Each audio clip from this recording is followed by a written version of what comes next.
Hey girl នេះគឺជាសុភកំណត់ហេតុរបស់យើងទាំងពីរនាក់តែបងទៅសេឡើងនៅបបិសាទដែលយើងធ្លាប់ឆ្លងកាត់កន្លងមកហើយដែលប្រហែលជាមក3ទឹកគឺបងបានយកវាបងមើលសាច់ជាថ្មី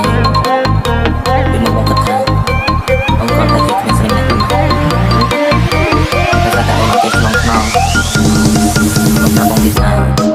បងមិនចេះជីវិតតូចដូច្នេះហើយបងគិតថាបងគ្រាន់តែជាគ្មានស្រីម្នាក់ប៉ុណ្ណោះប៉ុន្តែនៅពេលនេះបងទៅដឹងថាស្រីម្នាក់នេះគឺជានារីដែលបងស្រឡាញ់ខ្លាំង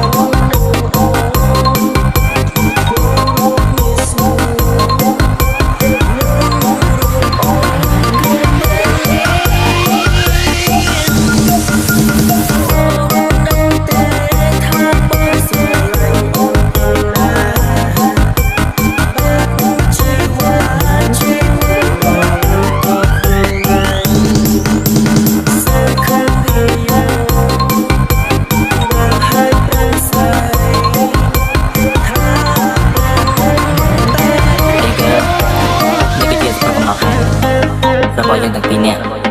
តែបងទៅសេឡើងនៅបបិសាទដែលយើងធ្លាប់ឆ្លងកាត់កន្លងមកហើយដែលប្រហែលជាមក3ទឹកគឺបងបានយកវា